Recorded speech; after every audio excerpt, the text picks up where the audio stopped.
Good morning, guys. Good morning, my Facebook friends and family. Guys, this morning I want to share a story with you, and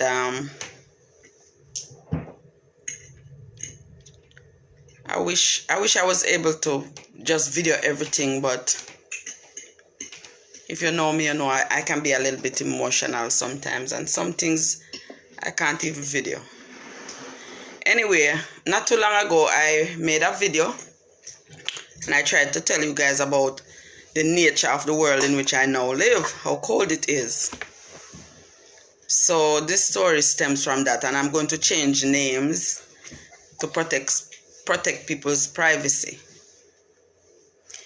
20 years ago, I met a lady at Hedonism, and I'm gonna call her Betty. And we became friends, not close friends, but friends. And again, we went back to work together at Jamaica Grand. She and my brethren, you know what I mean? Now we're both here in the US together, and we're kind of like on the same journey. However, unfortunately, she didn't have any family here at all. Having family here don't mean that you have family, but she didn't have any family here that she can reach out to. And the people that she stayed with were the people that came to Jamaica and invited her to work for them. And she must have trusted them enough to overstay her visit. So like 2 months ago, she called me and told me that she was very stressed out and she wanted to get out of that place. And she explained the situation to me. She was working 7 days per week, night and day, for $300. And when it was time for her to get paid, they said they paid her monthly, but when it was time for her to get paid, the next month would be almost finished before she would get the other month's money. And so I arranged for her to leave. But at the time when she was supposed to leave, she didn't get the money yet. And I guess I was telling her to walk away and leave it. That's what I would have done. But she didn't do that. So I've been trying to get to her without any answer or phone. No answer to her phone. Then eventually, I think that was a few nights ago, I was able to, a young lady answered the phone and tell me that she had a stroke and she was in the hospital. And she had no next of kin. There was nobody for the hospital to call or to talk to or to go in to see her or anything, because apparently the people that she was working with had abandoned her. So I was able to get in touch with them, and they called the hospital and informed them that I would be the person responsible for her for the time that she's there and whatever. And if she has to leave, I'd be the person to pick her up. So I am 100 and almost 200 miles away from that place. So I took a day off and I arranged to go and see what the situation was like. As a matter of fact, I stopped at the house that she worked before I got there to pick up her personal belongings, and I couldn't video it because they had already bagged her stuff in trash bags and threw them in the garage. There's an outside place so that you throw things that you didn't need anymore. And all her belongings, all her documents and all her personal stuff was already tied in trash bags and left in the garage. So I took what I could carry. As a matter of fact, guys, let me turn around the camera and show you, because I took the bags home and I have gone through some of the stuff. How do you turn this around? Yeah. So this is now her personal belongings. This is how they gave them to me. This is how they just dashed them together. I'm the one who came home and sorted stuff out. Yeah, so I took what I could carry and I left the rest for another time. Yeah. Anyway, I went to the hospital and I saw her. She's paralyzed on one side. Her right side is paralyzed. she can move the right leg just a little bit. You can see that in her mind she thinks she can move it, but not really. And the left and the right arm is not moving at all. So my intention was to take her home, and the doctors would not permit that because she needs therapy.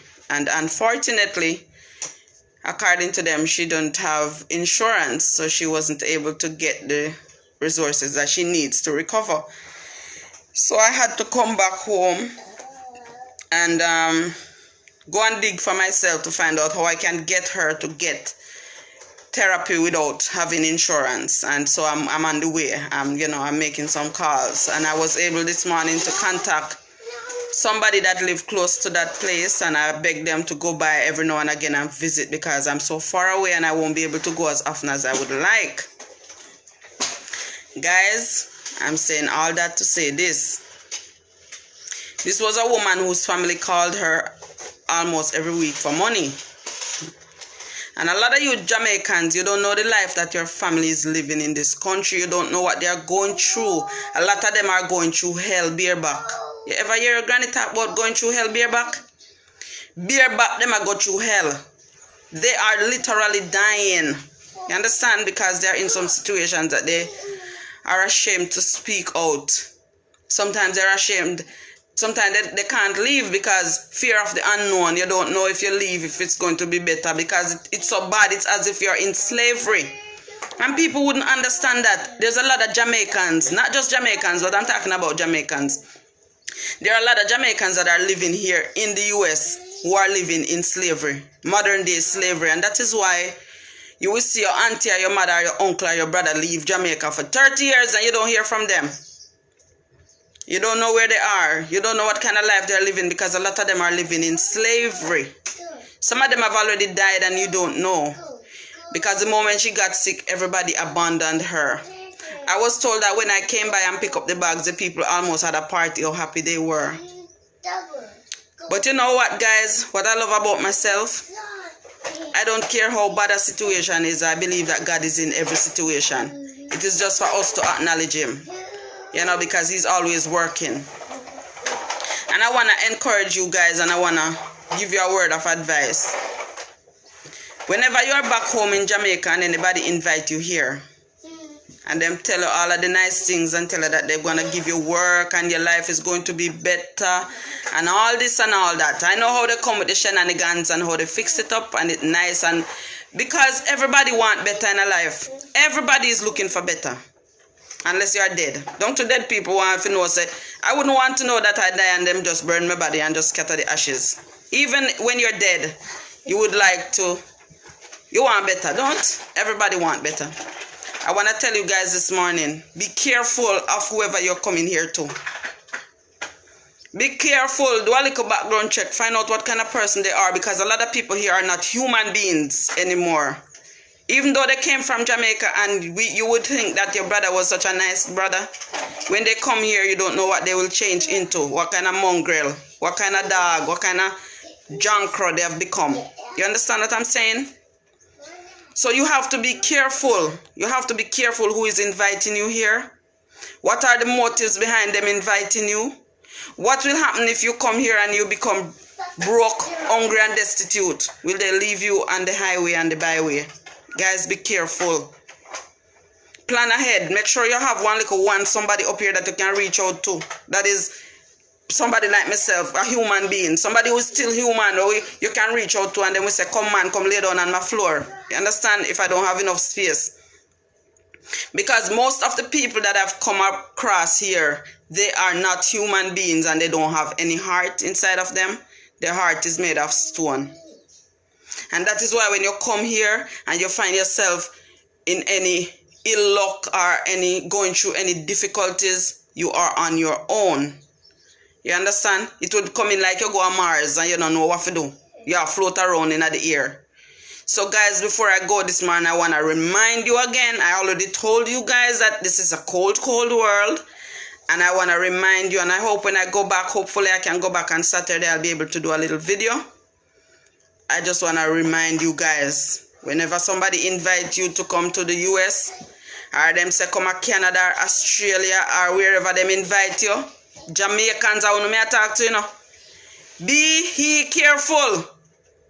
And when I not have no family them here, I agree that some people are very mean. And them not like you or nothing. Do not pressure people for what they have because you do not know what they are going through. You don't know the fire what them are passed through. You understand?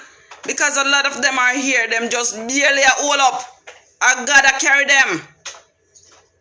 And not get fooled. Because somebody come here and come to Jamaica with a credit card and them driving a nice car. Sometimes they're sleeping in the shelter. Guys, come on now. Be he careful and not get smart. Use your brain. I've told you guys before that if I see it, I'm gonna tell you it just like I see it. Me not cover up nothing, me not pretty up nothing. It not pretty up here. It is not cute. It not nice. People will leave you to die. So whenever you start to pack your suitcase while you are smiling, be praying. As a matter of fact, I would even tell you if you smile, I would tell you while you are crying, be praying because you don't know what you're gonna face. You don't know what kind of jungle you're gonna come in. You understand? And just like Daniel, you're gonna need God's protection. It's a dangerous place you're coming to. It's a jungle out here. Guys, be careful. I love you all. And I'm done here because I have to go up on the phone and go finish do some little things. And I want to tell you all to be careful and take care of yourself.